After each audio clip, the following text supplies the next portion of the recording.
et sœurs en Christ, tous les membres des églises branches et des sanctuaires locaux, les téléspectateurs de DCN et tous les enfants de Dieu qui assistent au culte via Internet. Au verset 4, Dieu dit à Noé, « Car encore 7 jours, et je ferai pleuvoir sur la terre 40 jours et 40 nuits, et j'exterminerai de la face de la terre tous les êtres que j'ai faits. »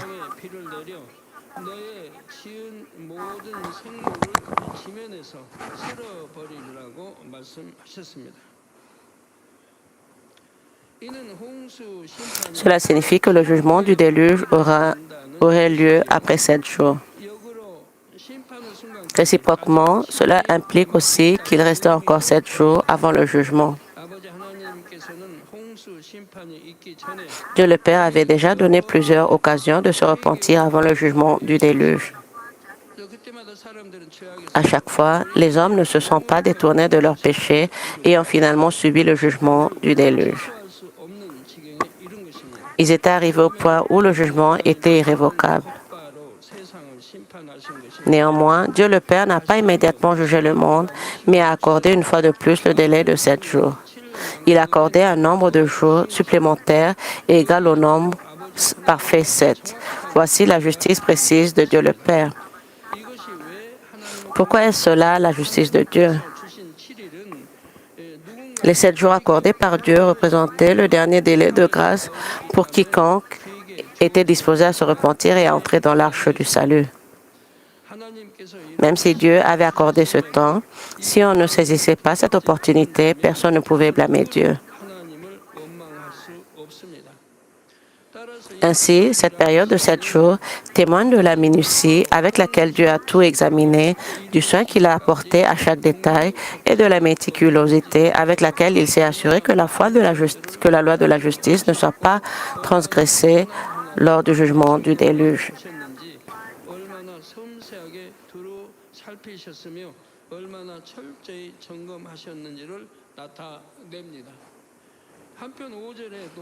Par ailleurs, le verset 5 déclare « Noé exécuta tout ce que l'Éternel lui avait ordonné », ce qui signifie que, de son côté, la préparation du jugement du déluge fut accomplie sans négligence ni erreur.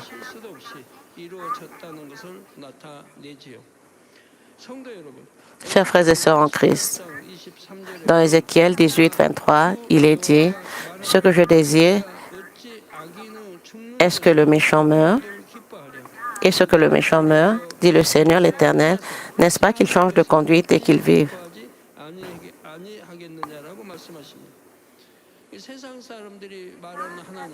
Le Dieu dont parle le monde est bien différent, n'est-ce pas?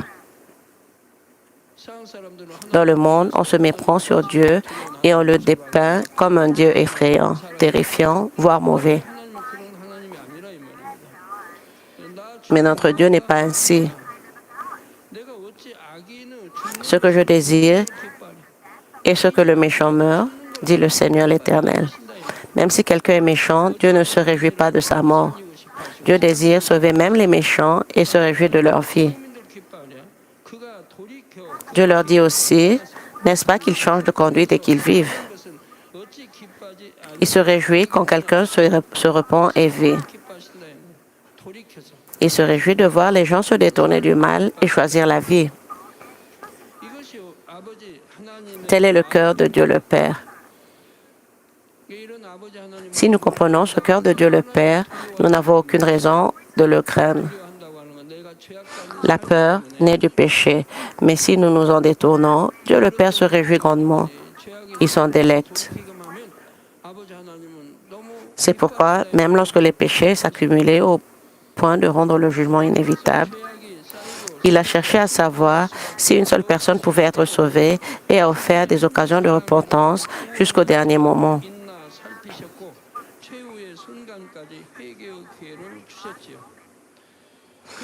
Lorsque du jugement de Sodome et Gomorrhe, il a même envoyé des archanges pour examiner la ville.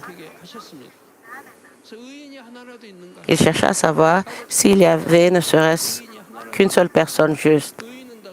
S'il y en avait eu une, il désirait toutes les sauver. Mais il n'y avait aucune personne de juste. Et pourtant, afin de sauver Lot et sa famille, il retarda le jugement même dans cette situation d'urgence. Il en fut de même lorsque Dieu voulut juger la ville de Ninive. Ninive était la capitale de la Syrie. La Syrie était une nation ennemie d'Israël. Leur perversité s'était élevée devant Dieu. Et, en toute justice, ils méritaient la destruction. Néanmoins, Dieu donna aux habitants de Ninive une dernière chance de se repentir. Il envoya le prophète Jonas proclamer « Encore 40 jours et Ninive est détruite » dans Jonas 3, 4. C'était à la fois une déclaration de jugement et l'octroi d'un délai de grâce de 40 jours. C'était la dernière occasion pour les Ninivites de se détourner de leurs péchés et de vivre sans être détruits. La Bible le démontre à maintes reprises. Par exemple, dans les livres des rois, même les rois impies qui se repentirent furent pardonnés par Dieu. Et le jugement fut différé jusqu'aux générations suivantes.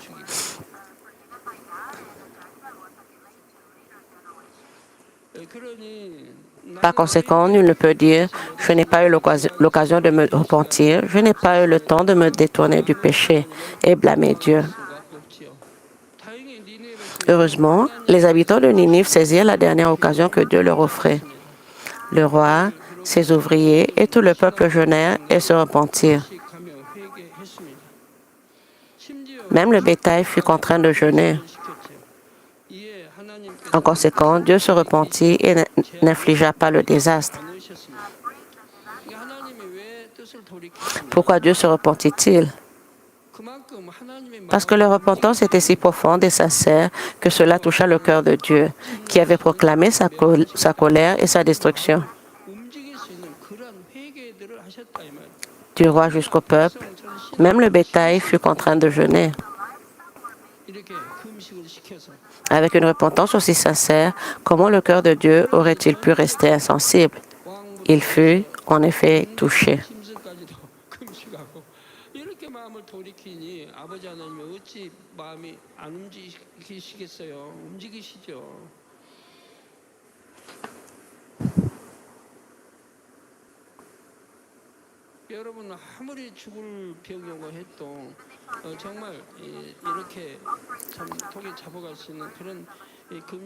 Chers frères et sœurs en Christ, même face à une maladie mortelle, offrir un tel jeûne et des prières de véritable contrition peuvent apporter un changement. C'est pourquoi j'insiste souvent sur ce point.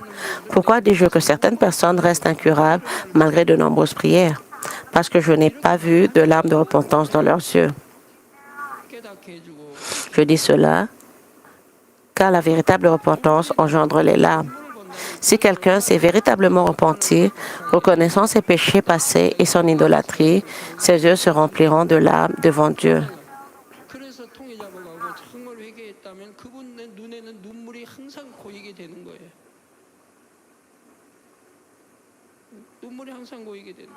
Alors, même à la vue de bonnes actions, les larmes couleront.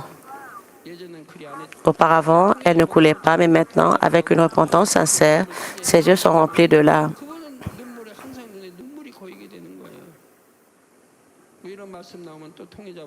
De telles paroles suscitent à nouveau la contrition.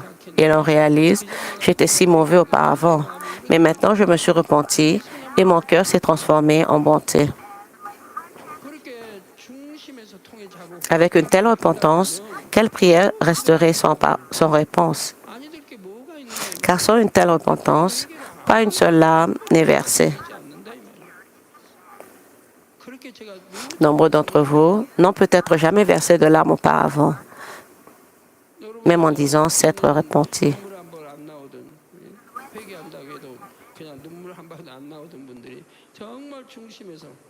Mais lorsque la repentance est sincère, les larmes commencent à couler. Cette repentance engendre des larmes abondantes. Désormais, même une simple parole de bonté vous fait pleurer. Cela montre que le mal a quitté le cœur et qu'il a été transformé en bonté. Voilà pourquoi les larmes coulent. Heureusement, les habitants de Ninive saisirent la dernière occasion que Dieu leur offrait. Le Le roi, ses fonctionnaires et tout le peuple jeûnèrent et se repentirent. Même le bétail fut contraint de jeûner. En conséquence, Dieu se ravissa et ne leur infligea pas le désastre. Ainsi, notre Dieu amène parfois le jugement dans la justice parfaite et parfois il renonce au jugement qu'il avait prévu. Le délai de grâce de 7 jours accordé dans le déluge au temps de Noé était une expression de l'amour de Dieu qui perfectionnait sa justice. Cela découlait de la miséricorde de Dieu, offrant le salut même à une seule personne de plus d'entrer dans l'arche. Il est important de noter que 7 jours avant le déluge, Dieu fit entrer Noé, sa famille et les animaux qu'il avait choisis dans l'arche. Et il ordonna que la porte soit fermée.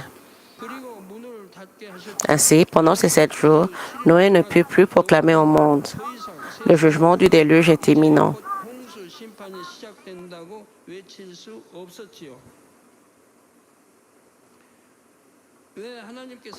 Pourquoi Dieu accorda-t-il au monde un délai de grâce de 7 jours, mais interdit-il ensuite les avertissements du jugement?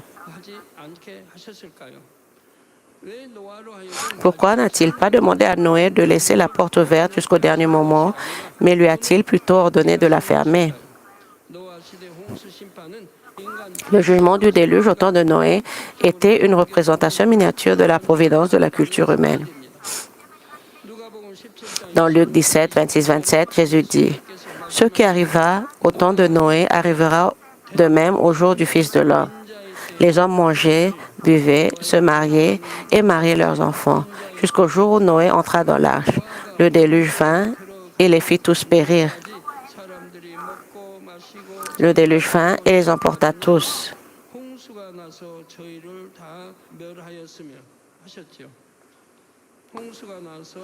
Jusqu'au jour où Noé entra dans l'arche, les gens mangeaient, buvaient, se mariaient et donnaient en mariage. Alors même que le jugement était imminent et annoncé, puis le déluge vint et les emporta tous.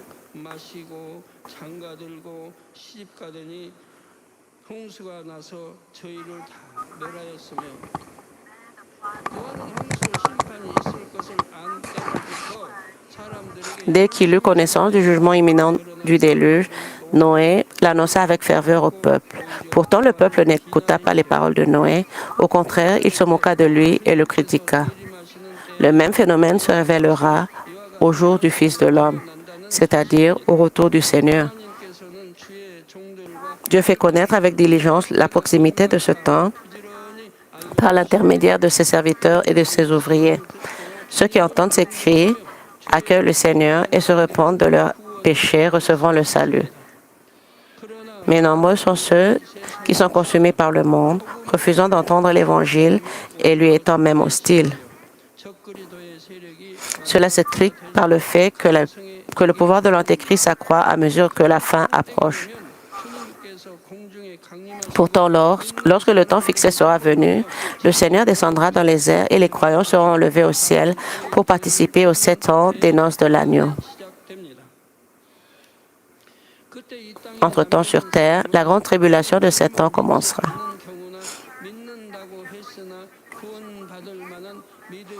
Ceux qui resteront seront soit ceux qui n'ont jamais cru au Seigneur, soit ceux qui prétendaient croire, mais qui n'avaient pas la foi salvatrice. Pourtant, parmi eux, certains pourraient se réveiller après avoir été témoins de l'enlèvement. À la fin, seule la paille restera sur cette terre. Même ceux qui prétendent croire, s'ils ne sont pas du vrai grain, ne seront pas enlevés. La paille demeurera. Ils subiront la tribulation de 7 ans. J'ai souvent expliqué que c'est ce qu'est la paille. Ceux qui commettent des péchés qui mènent à la mort, les œuvres de la chair, sont la pire des pailles. C'est de la pourriture absolue. Ils ne prient pas, n'observent pas le sabbat comme il se doit, ne donnent pas la dîme et méprisent la parole de Dieu. Qui parmi les croyants négligerait ces choses? Le sabbat est le jour de la vie et de la bénédiction. La dîme ouvre le trésor céleste et nous enrichit. Si quelqu'un ne fait pas cela, c'est qu'il ne croit pas vraiment. Même si elle est proclamée, ils ne croient pas en la parole de Dieu. Ils accusent cette Église de mettre l'accent sur l'argent. Même s'ils prétendent croire, ils ne sont que de la paille. En vérité, ils ne croient pas. S'ils croyaient vraiment, ils obéiraient à la parole de Dieu et recevraient des bénédictions, mais ils ne le font pas par manque de foi. Certains donnent, mais à contre-cœur. La Bible dit clairement la dîme complète, pourtant beaucoup ne la donnent pas intégralement par réticence. C'est pourquoi même parmi ces personnes, certains pourraient se réveiller après avoir été témoins de l'enlèvement. Alors seulement ils comprendront que la Bible est vraie et que le ciel et l'enfer existent. Pour être sauvés et entrer au ciel, ces personnes doivent demeurer fermement attachées à la foi en Jésus-Christ, quelles que soient les tortures ou les menaces qu'elles subissent. Puisque le Saint-Esprit se sera déjà retiré, ils devront préserver leur foi par leur seule volonté. Lorsque la tribulation de Satan s'abattra sur ceux qui resteront sur cette terre, ils ne recevront plus l'aide du Saint-Esprit.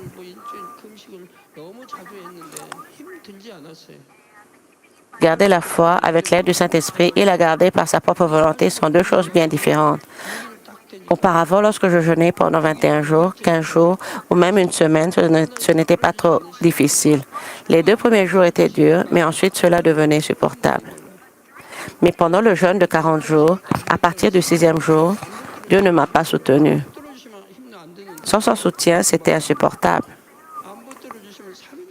Même un jeûne de 3 jours devient extrêmement difficile sans son aide. S'il vous soutient, même 3 jours passent facilement. Sans son soutien, même 3 jours sont épuisants. Mais lorsque vous vous repentez de certains péchés, il ne vous soutient pas. Voilà pourquoi c'est si difficile. Parce qu'il s'agit de se repentir de ses péchés. Chaque jour, je l'ai donc enduré uniquement par ma propre volonté. La volonté humaine seule ne peut pas soutenir un jeûne de 40 jours. Pourtant, j'ai persévéré par ma force de volonté. Pourquoi? Parce que jeûner signifie, si je meurs, je meurs. Même si la mort survient, je ne peux pas abandonner le jeûne. C'était une promesse faite à Dieu le Père. Puisque j'avais promis de jeûner, je devais tenir parole quoi qu'il arrive. Aussi difficile que ce soit, je ne peux pas y renoncer. C'est une question de si je meurs, je meurs. Mais même si la mort survenait, aurais-je cessé de jeûner? Non.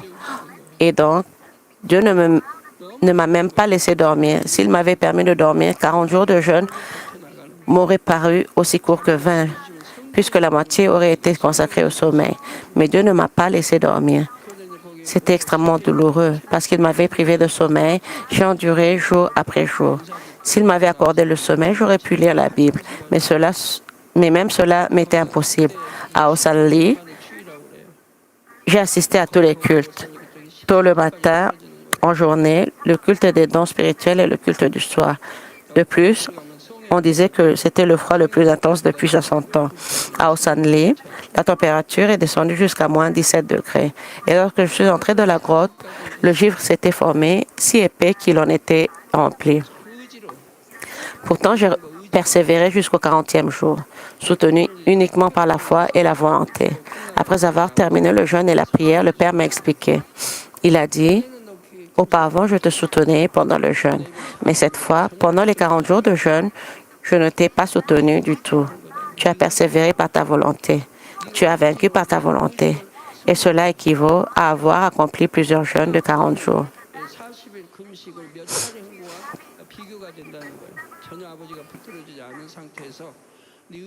Comme j'ai triomphé sans aucun soutien de Dieu, il a dit que c'était comme si j'avais accompli plusieurs jeûnes de 40 jours.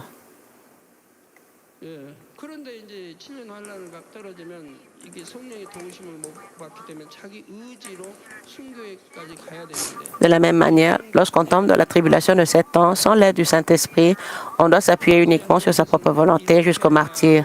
Et ce n'est pas chose facile. Dieu le Père permet la période de tribulation de 7 ans, car il sait que même alors, certains seront sauvés. À ceux qui n'ont pu être sauvés par la seule justice, il accorde une ultime chance. Le délai de grâce de 7 jours avant le déluge correspond à la signification de la tribulation de 7 ans.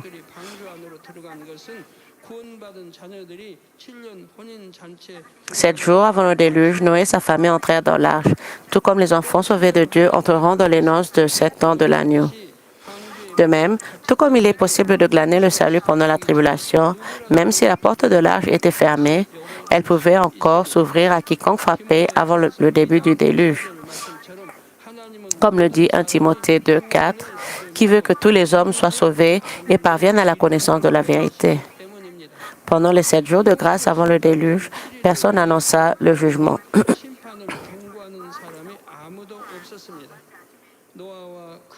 Car Noé et sa famille étaient déjà à l'intérieur de l'arche.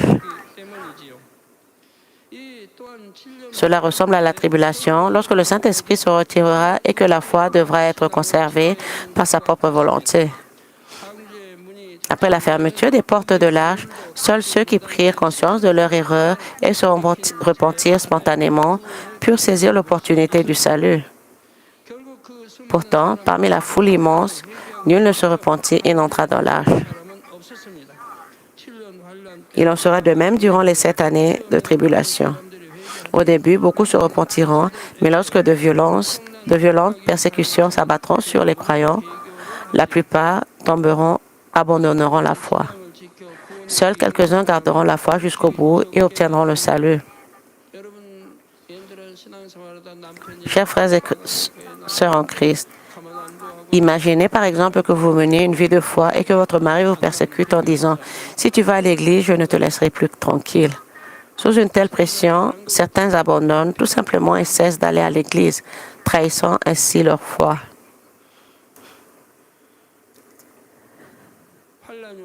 Ils semblaient vivre fidèlement, mais lorsque la persécution est arrivée, ils ont renoncé. Lorsque la tribulation surviendra, beaucoup abandonneront le troupeau et s'en éloigneront. Seuls quelques-uns garderont la foi jusqu'au bout et obtiendront le salut. Chers frères et sœurs en Christ, examinons maintenant les versets 6 et 7. Noé avait 600 ans lorsque le déluge d'eau fut sur la terre. Et Noé entra dans l'arche avec ses fils, sa femme et les femmes de ses fils pour échapper aux eaux du déluge.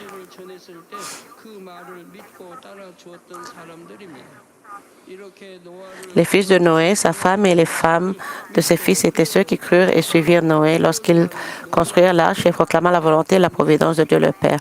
En croyant et obéissant à la parole de Dieu transmise par Noé, ils reçurent la merveilleuse bénédiction du salut. Ainsi, Noé fut juste et sa famille fut aussi obéissante. Parce qu'ils obéirent aux paroles de Noé et le suivirent, ils furent tous sauvés. La famille de Noé crut et obéit à ses paroles, malgré l'absence de signes visibles du déluge. Malgré l'absence de signes visibles du déluge. La vraie foi, c'est croire même quand on ne voit rien. La vraie foi s'accompagne toujours de l'obéissance.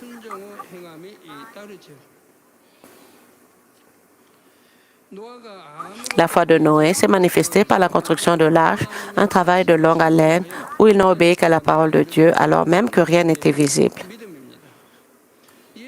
Hébreux 11:7 dit, c'est par la foi que Noé, divinement averti des choses qu'on ne voyait pas encore, et saisi d'une crainte respectueuse, construisit une arche pour sauver sa famille.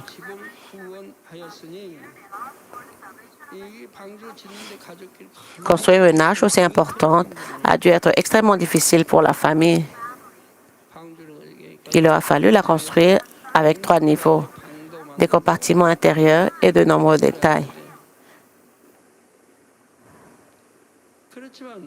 Pourtant, ils ont préparé l'arche avec une crainte respectueuse envers Dieu.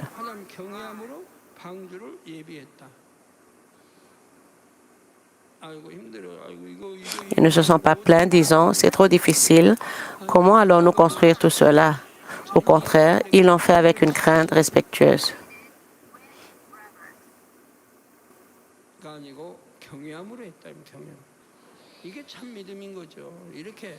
Voilà la vraie foi et c'est ainsi que doit se vivre la vie de foi. C'est par elle qu'il condamna le monde et devint héritier de la justice qui s'obtient par la foi. La famille de Noé l'a suivi à cause de la foi et leur action découlait de cette foi. Finalement, c'est cette foi qui a apporté le salut à Noé et à sa famille. Dieu aurait-il empêché les autres d'entrer dans l'arche s'ils avaient cru aux paroles de Noé? Non.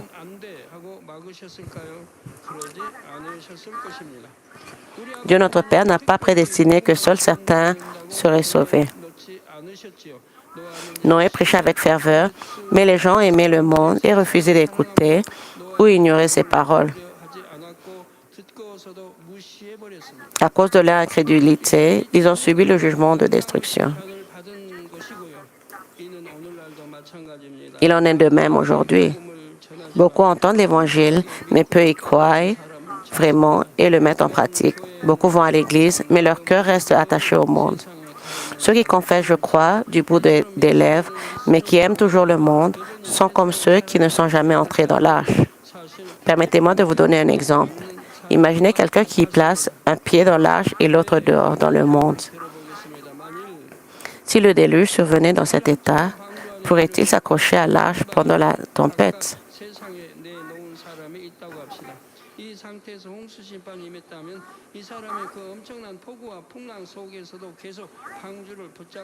Bientôt, il sera emporté par les eaux enchaînées. Par conséquent, on ne peut dire que ceux qui tentent de vivre avec un pied dans le monde et l'autre dans la foi possèdent la véritable foi.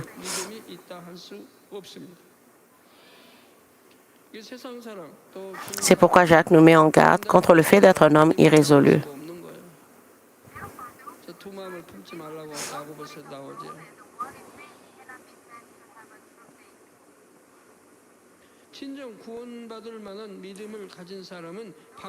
Ceux qui ont la véritable foi salvatrice entrent pleinement dans l'arche, pleinement dans la parole de Dieu et montrent des actions de couper les liens avec le monde. Il en va de même pour nos étudiants et nos jeunes adultes. Pourquoi je vous exhorte à mener une vie de foi exigeante en disant « Ne regardez pas ceci et ne regardez pas cela.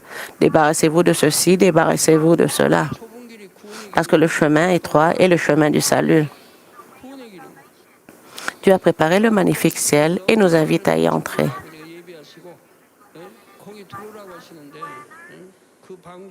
Il nous appelle à entrer dans l'arche. Par conséquent, nous devons pleinement nous imprégner de la parole de Dieu et manifester des actions qui nous distinguent du monde. Mais certains doutent-ils encore de posséder la foi salvatrice? Retirez votre amour du monde. Enlevez votre pied qui y est plongé et plongez-vous pleinement dans la vérité. Alors, vous monterez à bord de l'arche du salut et entrerez pleinement dans le royaume éternel. Au verset 8 et 9, il est dit, « D'entre les animaux purs et les animaux qui ne sont pas purs, les oiseaux et tous ceux qui se meuvent sur la terre, ils entrèrent dans l'arche auprès de Noé, 2 à 2, un mâle et une femelle, comme Dieu l'avait ordonné à Noé. Comme mentionné précédemment, tous les animaux entrèrent par paire, tandis que les animaux purs entrèrent par cette paire pour la préservation de leur espèce. Pour des raisons particulières, une paire d'animaux impurs et 7 animaux purs furent également emmenés. Comment ces animaux ont-ils vécu pendant le déluge? Au début du grand déluge, la lumière fondamentale de Dieu se retira de la terre et la nature profonde des animaux fut révélée.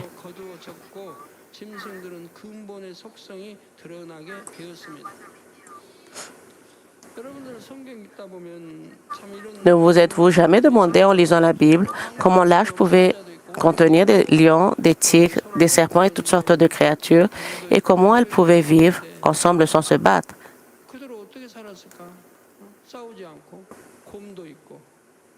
Des ours, des faibles, des forts, des féroces, des terrifiants, tous étaient là. Certains avaient des dents capables de dévorer en une seule bouchée. Alors comment pouvaient-ils tous vivre ensemble dans le même espace? Levez la main si vous avez déjà pensé à cela en lisant la Bible. Baissez vos bras.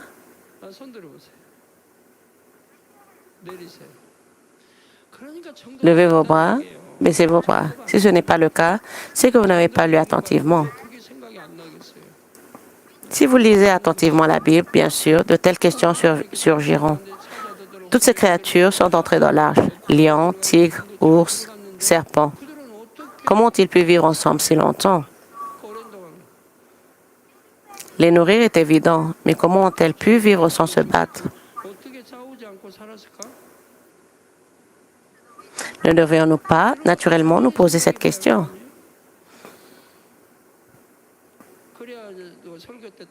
Puis, lorsque le sermon l'expliquera, vous réaliserez, ah, c'est exactement ce qui m'intriguait.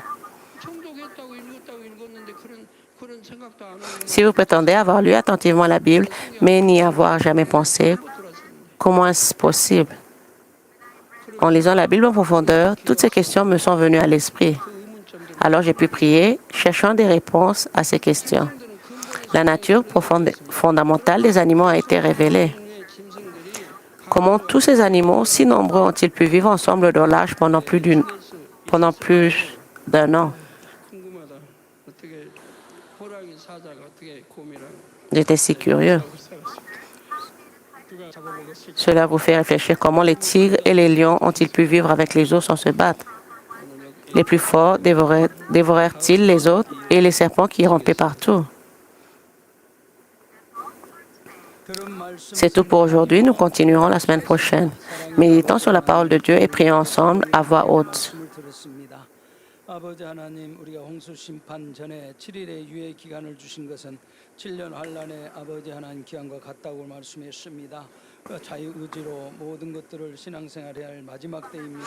Dieu le Père, le message délivré par le pasteur titulaire a dit la période de grâce de 7 jours est la même avec les 7 ans de la tribulation au temps de la fin. S'il te plaît, permets que nous puissions garder cela en mémoire et permets que nous puissions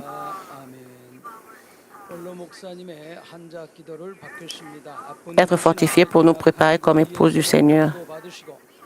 Quand nous recevons la prière du pasteur titulaire pour les malades, s'il vous plaît, posez vos mains sur vos parties malades et infirmités et recevez la prière avec foi.